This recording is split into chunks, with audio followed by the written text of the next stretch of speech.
I'm pretty sure everybody who clicked on this video has at one point or another imagined what it would be like to live forever. Immortality sounds awesome. It's the ultimate power fantasy. It's basically God mode for life. No disease, no aging. Characters like the Eternals live for millennia. Edward Cullen in Twilight is forever young, strong, and beautiful. Even in anime, unkillable villains like Hidan laugh off decapitation.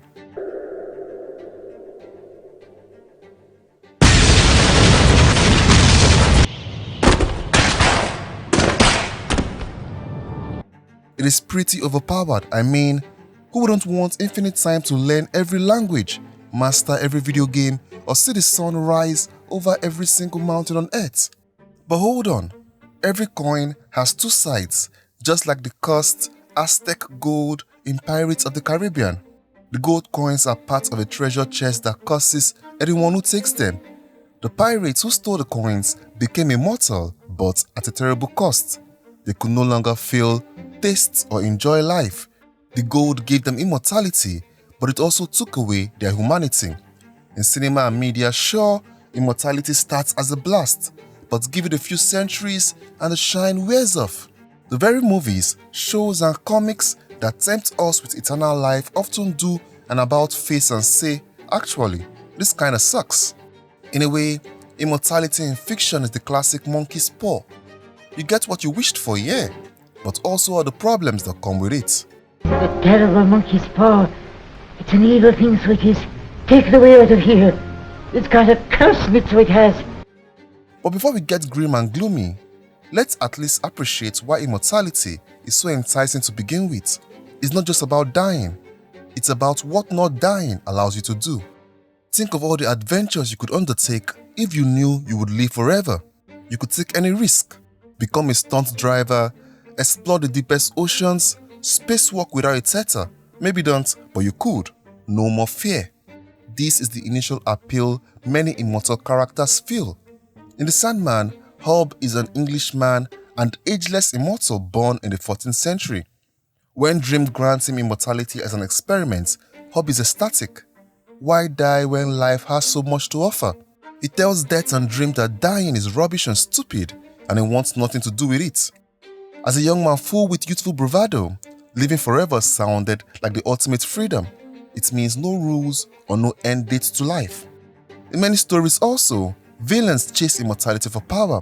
In Naruto, Orochimaru performed horrific experiments in his bid to live forever, because imagine how many jutsus he could learn with infinite time. In Fullmetal Alchemist, Father devotes an entire civilization to become immortal and all-powerful. His rationale for this is that with endless years and godlike power, nothing is beyond reach. Immortality is the final boss of power-ups.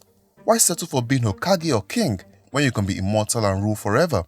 Who cares about having a soul when you've got immortality, right? Bella in Twilight certainly found the idea attractive. Eternal love with Edward without anyone aging or getting sick? Sign her up quick. But let's be real, we the audience are seduced by it too. How many of us have thought, man, I wish I could live to see the year 2200 so I could go to space? Or if only I had a few hundred more years, I'll definitely achieve all my goals.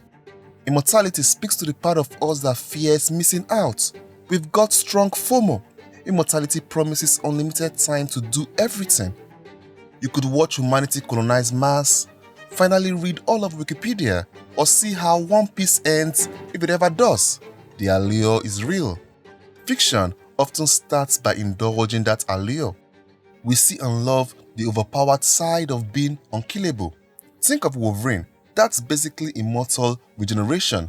He survives wars, bullets, explosions, and comes back for more. In Highlander, when Conor McLeod first discovers he can't die, it seems awesome. No warrior can beat him permanently. In Doctor Who, the Time Lord's regeneration means the Doctor can keep adventuring for millennia, cheating death every time. And from a pure power standpoint, these characters do have an edge, I can't lie. Immortality is a superpower, and I mean superpower in capital letters. You can't be killed, so you can attempt heroic sacrifices and actually walk it off afterward. You can take on entire armies because bullets are just a temporary inconvenience. Just because we keep living doesn't mean we stop hurting. But hey, you do keep living, which makes you pretty unbeatable. So yeah, at first glance, immortality equals invisibility, and we eat it up. She's okay. But then, once the initial thrill is over, the story starts asking, what's the catch? Why might living forever not be the perfect dream after all? One of the earliest cracks in the immortality fantasy is the realization that even if you don't die, everyone else still does. Your loved ones won't make it to the next century. Tolkien expressed this perfectly in The Lord of the Rings. Arwen is an immortal elf who falls in love with the mortal Aragorn. She has two choices: sail to the undying land or stay, marry him, and eventually watch him die. Elrond, her father, painfully lays out Arwen's future if she chooses love. Even if Aragorn becomes king and they have a beautiful life, eventually Aragorn will die, whether by the sword or the slow decay of time, and Arwen will be left in grief. When I first watched the film, that line gave me chills and made immortality sound like the worst deal ever if you have a heart capable of love. Tolkien reminds us that death is part of the deal for mortals, and for immortals who love mortals, the price is endless sorrow. We see this theme pop up again and again. In Doctor Who, the Doctor is not exactly immortal, but through regeneration, he will basically live forever. He travels with human companions who will eventually leave, get hurt, or die. You can spend the rest of your life with me, but I can't spend the rest of mine with you. I have to live on. That's the curse of the Time Lords. Oof! The curse of the Time Lords. Even the Doctor acknowledges immortality is a curse. He ages slowly while humans decay and die, so heartbreak is inevitable. The Doctor has outlived countless friends. You get a sense that every smile he wears is layered over with centuries of pain. There's a reason it gets dark and broody every now and then. Living too long messes you up. Even Good Omens, a generally upbeat and witty show, touches on loneliness. Aziraphale and Crowley have been on Earth for millennia. They've seen everyone else, all the other faces of history, pass by. There's a quiet moment where they reminisce about the old days and it hits you. Their only friend who understands the experience of living for 6,000 years is each other. Everyone else is a mayfly by comparison. They've watched empires fall, their favorite restaurants close, their human acquaintances age and die countless times. It's a comedic show, but even there, immortality has an undercurrent of sadness. Maybe Aziraphale enjoys earthly pleasures like food so much because he's grasping for little happy moments in an existence that otherwise could get unbearably long. Van Honenheim, who was immortal for about 400 years, confessed that living forever was nothing but exhausting until he met the woman he loved and had children with. Those connections gave his long life meaning for the first time. Without love, immortality was just an endless burden to him. Immortality without love or attachment can turn you cold. In Naruto, immortality is often associated with characters who have forsaken their humanity.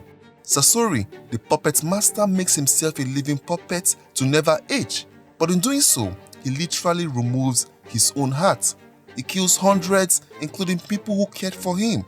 No bonds, no grief, but what a monstrous existence.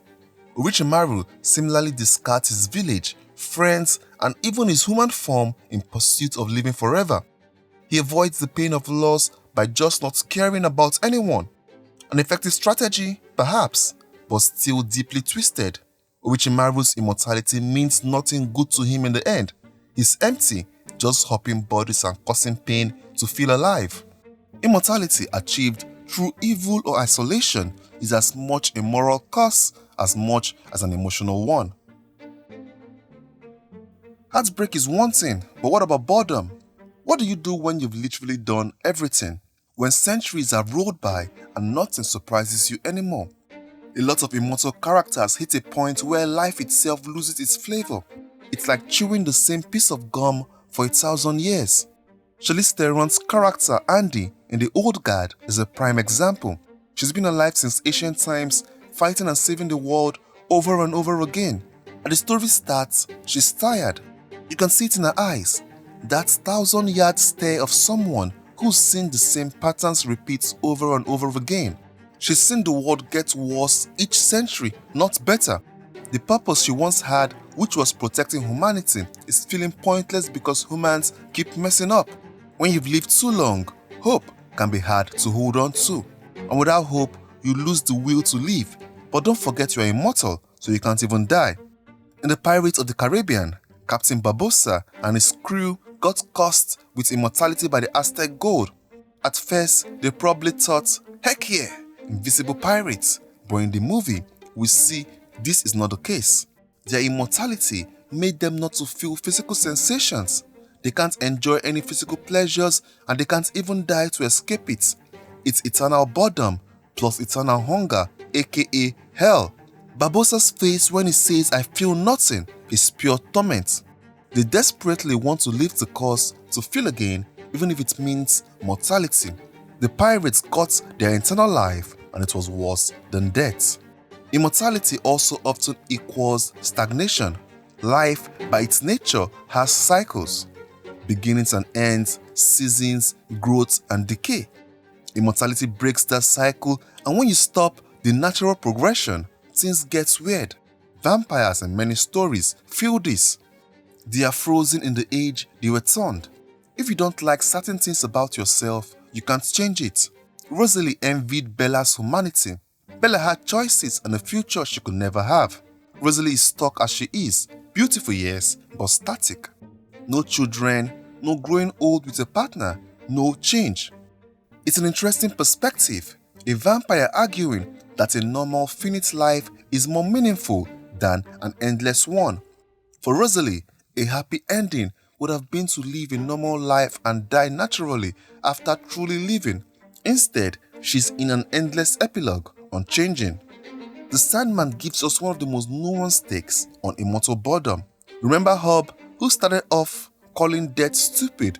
Dream meets him every 100 years in a pub to check if he's changed his mind. Over the centuries, Hub experiences extremes. Riches, poverty, love, loss, modernity. Yet, when asked if he's ready to die now, every time he says, "No, I don't want to die. Life is fantastic." This leaves Dream surprised because he expected Hub to beg for death eventually. But instead, Hub finds new meaning in each era, becomes a merchant, then loses everything, then reinvents himself. He suffers, his family dies in the plague at one point, he's devastated, but he still enjoys living. Hub's viewpoint is sort of unique. He chooses to find life interesting. He's the rare, optimistic immortal. By the 1980s, he even tells Dream that he's figured out why Dream keeps meeting him. You need a friend, implying that even an endless being like Dream gets lonely.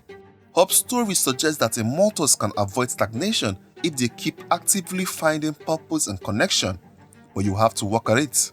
Hub is the counter-argument to the immortality equals misery trope, yet even he acknowledges the pain. He just copes by adapting and by not being alone. Still, Hub is a rarity. Immortality leads to a sense of pointlessness as the years pile up. Characters may wonder, if nothing truly ends, does anything matter? Immortals may collect hobbies, degrees, knowledge, but at some point, it turns to dust in their hands. And if an immortal lives long enough, their memory might fail or become a jumble mess. In Marvel's Eternals, Tina suffers from mad weary, essentially eternal life dementia, because her mind can't cope with millennia of memories. That's another cruel twist. Live long enough and you might forget the things that made it worth living. In the manga/anime Made in Abyss, we find a truly horrifying representation of immortals suffering with the character Mitty. She's a girl transformed by a curse into an immortal blob. She's indestructible with barely any mind left. Her friend Nanachi watches over her and attempts countless times to kill her mercifully, but nothing works. In Mitty's case, immortality is an undying agony with no escape. When Nanachi finds a way to grant Mitty death, it's portrayed as an act of ultimate kindness. In Tolkien's lore, The elves are immortal and humans are not. Tolkien actually called mortality the gift of men. Mortality is a gift from God to humans, allowing them to leave the world, whereas elves are bound to live until the world ends. It sounds backward, right? Shouldn't immortality be the gift? But from the elf's perspective, being stuck in the world can become wearisome. By the Fourth Age, many elves feel world weary and sail off to Valinor because they just can't cope with being in Middle-earth anymore. They've seen too much change, lost too many loved ones, and they fade away if they stay. Immortality to elves is not "rara, we live forever." It's more like an endless stewardship that can become burdensome. Meanwhile, humans get to die, and Tolkien implies their souls go somewhere beyond the world, a mystery even to elves. There's a line in the books where Aragorn says to Arwen, "In sorrow we must go, but not in despair. Behold, we are not bound forever to the circles of the world, and beyond them is more than a memory." Arwen still, understandably, is heartbroken at his death, but that belief highlights Tolkien's view. An end makes way for something new, perhaps something greater. Immortality in a static world might actually limit you. In Harry Potter, Voldemort's whole shtick is trying to become immortal. He made Horcruxes by splitting his soul and sought after the Philosopher's Stone.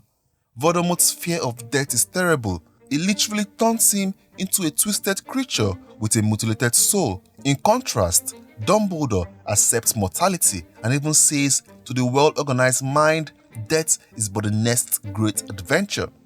Harry accepts the possibility of death as part of being human, and that's what ultimately allows him to defeat Voldemort. Many stories echo that sentiment. The villain often is the one seeking immortality at all costs, suggesting that an unwillingness to die can indicate greed, arrogance, or a refusal to let go. Even in myth and legend, immortality tends to be a cautionary tale. Titunus, in the Greek myth, was granted eternal life but not eternal youth, so he ages forever, unable to die. A terrible, terrible existence. Eternal life is described as a curse or a punishment. Old stories are all saying one thing: immortality isn't for mortals.